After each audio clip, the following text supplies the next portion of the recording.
एक 10 साल की लड़की जो अपने बाप की जमीन के लिए लड़ गई थी, या एक बालिका वधू जिसका पहले उसके बूढ़े पति ने रेप किया, फिर 21 दिन तक दिन रात श्री राम ठाकुर के गैंग ने, या एक खतरनाक डाकू जिसने बहमई गांव के 22 लोगों को लाइन में खड़ा कर मार दिया था, या फिर उस चालाक औरत के रूप में जो शुरू से ही डाकुओं के गैंग में शामिल होना चाहती थी। वो औरत जिसके जिंदगी पर फिल्म बनाकर उसका बलात्कार दिखाने वाले शेखर कपूर ने उसको पूछा भी नहीं था, या शायद एक पॉलिटिशियन के तौर पर जिसने 2 बार चुनाव जीता, या फिर एक औरत जो खुद से मिलने आए फैन शेर सिंह राणा को नागपंचमी के दिन खीर खिला रही थी, बिना ये जाने कि कुछ देर बाद यही आदमी उसे मार देगा। 25 जुलाई 2001 को दिल्ली के 54 अशोका रोड पर बने एक महिला सांसद के बंगले पर सुबह सुबह एक लड़का आता है। महिला सांसद से कहता है, मुझे आपकी पार्टी के लिए काम करना है। काफी देर तक बात होती है क्योंकि उस दिन नाग पंचमी होती है, इसलिए महिला सांसद उस लड़के को अपने हाथों की बनी खीर खिलाती है। लड़का चला जाता है। संसद में मानसून सत्र अटेंड करने महिला सांसद अपने बंगले से निकलती है और लंच टाइम पर फिर अपने बंगले पर वापस आती है। घर के गेट पर वह महिला अपनी गाड़ी से उतरती है। 3 नकाबपोश लड़के उन पर गोलियां बरसाने लगते हैं। महिला को 5 गोलियां लगती है। एक गोली सीधा माथे पर जाकर लगती है और वो महिला सांसद मर जाती है। यह मौत देश की सबसे बड़ी खबर बन जाती है और कई दिनों तक बनी रहती है। हर किसी की जुबान पर इसी घटना का जिक्र होता है। पुलिस हत्यारों को ढूंढने में नाकाम रहती है। 2 दिन बाद हत्यारा खुद बताता है कि उस महिला सांसद की हत्या मैंने की है। यह हत्यारा वही शेर सिंह राणा था जिसे उस महिला सांसद ने अपने हाथों की बनी खीर खिलाई थी। नमस्कार, आप देख रहे की मीडिया और आज की कहानी उसी महिला सांसद और हिंदुस्तान की सबसे बड़ी डकैत फूलन देवी की, जिसने 22 लोगों को कतार में खड़ा कर गोली मार दी थी। और जानेंगे आखिर क्यों बेरहमी से डॉक्टरों ने जबरदस्ती इनकी बच्चेदानी तक निकाल दी थी, और क्या है 1-2 बार नहीं बल्कि बचपन से कई बार लगातार बलात्कार की घिनौनी कर्म झेलने का सच। लेकिन सफर शुरू करने से पहले आपसे अनुरोध है कि अगर अभी तक आपने इस चैनल को सब्सक्राइब नहीं किया है तो प्लीज सब्सक्राइब कर लें। 10 अगस्त 1963 को उत्तर प्रदेश के जालौन जिले के बेहद पिछड़े गांव गुरहा का पुरवा में फूलन देवी का जन्म हुआ। पिता देवीदीन मल्लाह गरीब थे। उनके पास थोड़ी सी जमीन थी। खेती से और नाव चलाकर अपनी पत्नी और 2 बेटों और 2 बेटियों को पालते थे। फूलन सबसे छोटी बेटी थी।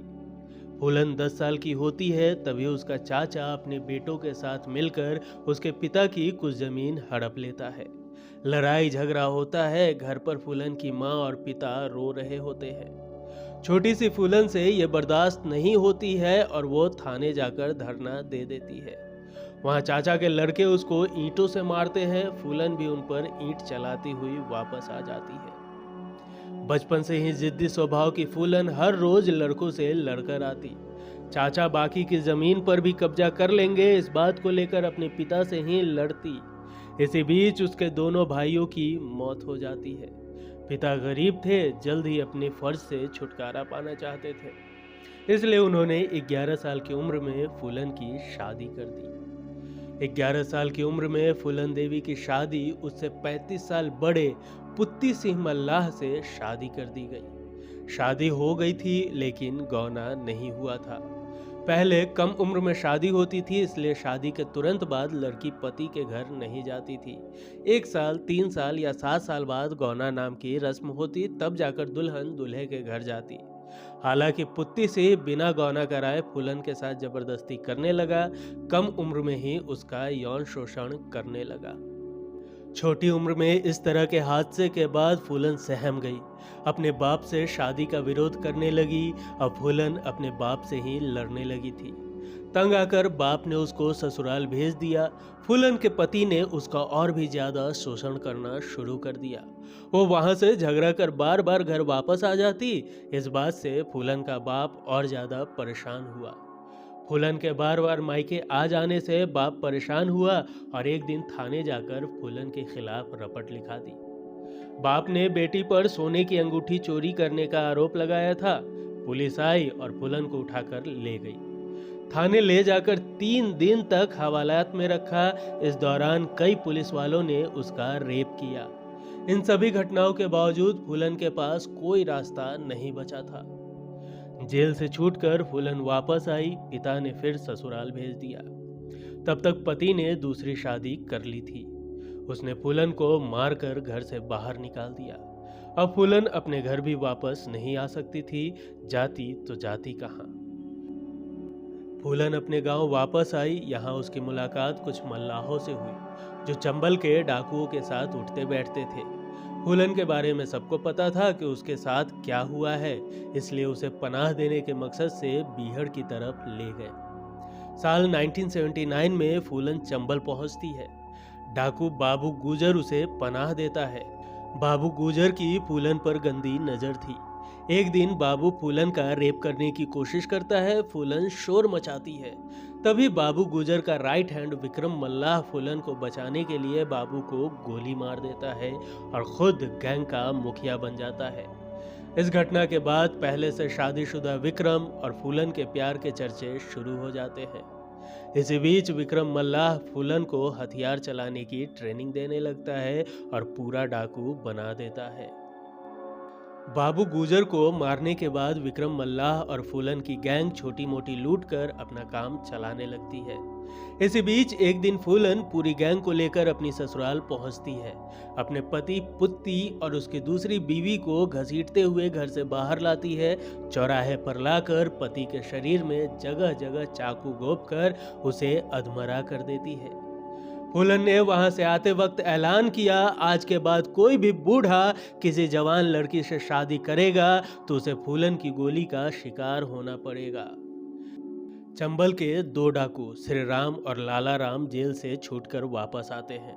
उन्हें पता चलता है कि विक्रम और फूलन ने उनकी गैंग के मुखिया बाबू गुजर को मार दिया है।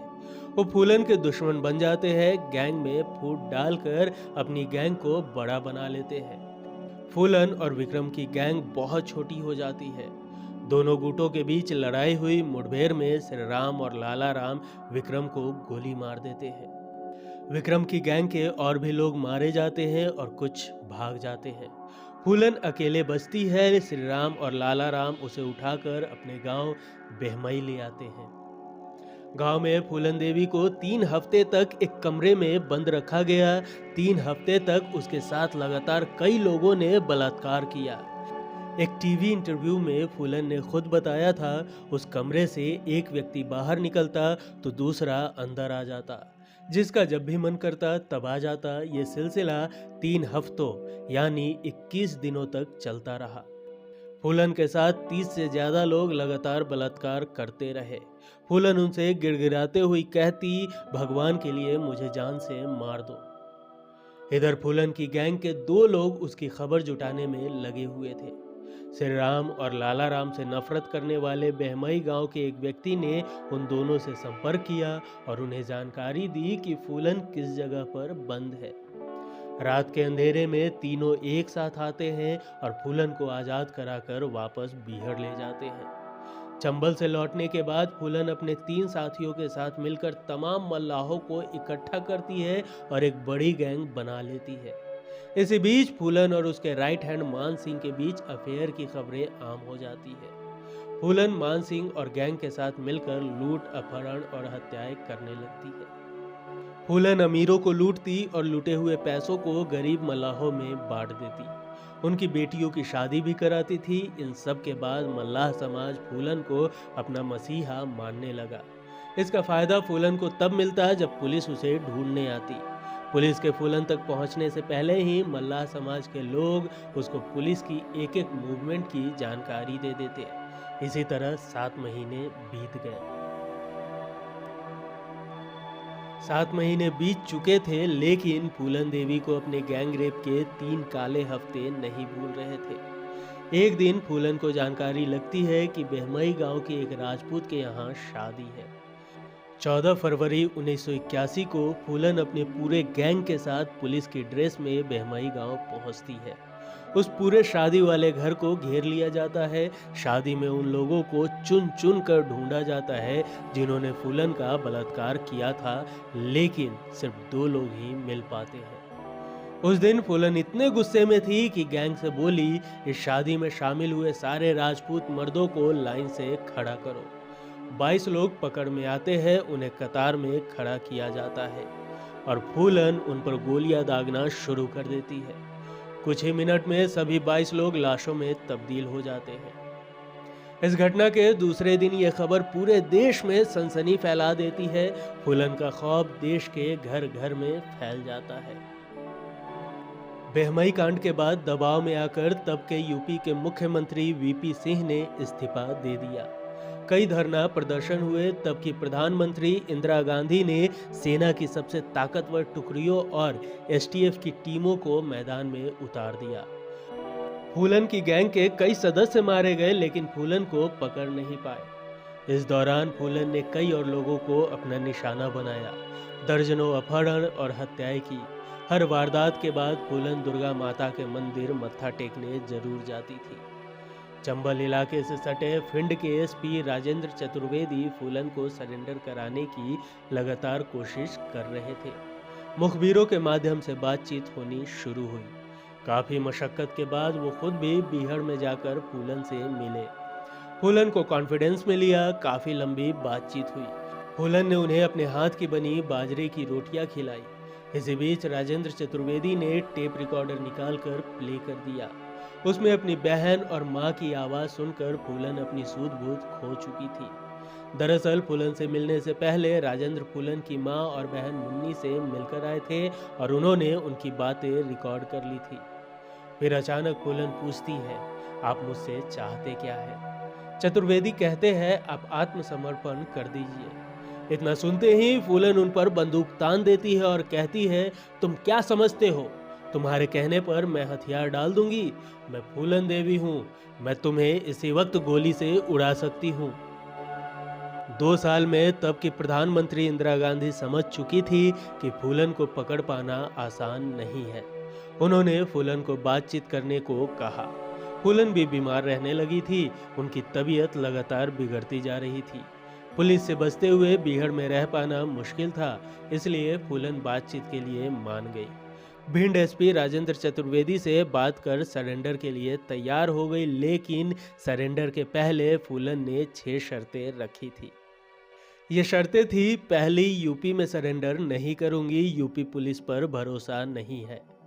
दूसरी, एमपी में सरेंडर करूंगी, एमपी के मुख्यमंत्री अर्जुन सिंह की उपस्थिति में। तीसरी, पुलिस के सामने हथियार नहीं डालूंगी, जहां हथियार डालूंगी वहां दुर्गा मां और महात्मा गांधी की तस्वीर होनी चाहिए। चौथी, सरेंडर के बाद मुझे और मेरी गैंग के एक भी लड़के को फांसी नहीं दी जानी चाहिए। 5वीं, मुझे छोड़कर गैंग के किसी भी सदस्य को 8 साल से ज़्यादा जेल में नहीं रखा जाना चाहिए। 8 साल के बाद उनको रहने के लिए ज़मीन भी दी जानी चाहिए। और छठी शर्त थी, जिस दिन मैं सरेंडर करूंगी मेरे परिवार के सभी सदस्य वहां मौजूद होने चाहिए। सभी शर्तें सरकार तक पहुंची। अलग अलग लेवल पर कई मीटिंग करने के बाद सरकार मान गई। फूलन के सरेंडर के लिए भिंड जिले में एक जगह तय हुई। सरेंडर की एक रात पहले फूलन अपने प्यार मान सिंह के साथ थी। तनाव की वजह से पूरी रात सोई नहीं। उस रात एसपी राजेंद्र चतुर्वेदी भी उनके आसपास ही थे। रात में कई बार मिले और फूलन को समझाया। इसी बीच फूलन ने एक बार उनकी स्टेन गन भी छीनने की कोशिश की थी ताकि वो सबको भून कर रख दे। दरअसल उस वक्त उसका दिमागी संतुलन ठीक नहीं था। अगली सुबह मैदान में देखा तो 15,000 से ज्यादा लोगों की भीड़ थी। लोग इस ऐतिहासिक सरेंडर को लाइव देखने आए थे। फरवरी 1982 में एमपी के मुख्यमंत्री अर्जुन सिंह और करीब 300 आला अफसरों के सामने फूलन ने सरेंडर किया। इसके बाद एक एक कर गैंग के सभी सदस्यों ने भी सरेंडर किया। 48 मुकदमे लगाकर फूलन को जेल में बंद किया गया। जेल में रहने के दौरान फूलन की तबीयत खराब हुई। उसके 2 ऑपरेशन हुए। एक ऑपरेशन में उनकी बच्चेदानी को निकाल दिया जाता है। अरुंधति रॉय ने लिखा है, जेल में फूलन से बिना पूछे ऑपरेशन कर उनका यूट्रस निकाल दिया गया। डॉक्टर ने पूछने पर कहा, अब ये दूसरी फूलन नहीं पैदा कर पाएगी। एक औरत से उसके शरीर का एक अंग बीमारी में ही सही पर बाहर कर दिया जाता है और उससे पूछा भी नहीं जाता। ये है समाज की प्रॉब्लम। 11 साल तक फूलन जेल में बंद रही, कोई सुनवाई नहीं, कोई मुकदमा नहीं चला। 11 साल बाद साल 1994 में फूलन देवी को इलाज के लिए पेरोल पर रिहा कर दिया गया। कुछ दिन बाद यूपी के मुख्यमंत्री मुलायम सिंह यादव फूलन देवी को सरप्राइज देते हुए बेहमई हत्याकांड समेत उन पर चल रहे सभी मुकदमे वापस ले लेते हैं। फूलन की जिंदगी आसान हो जाती है।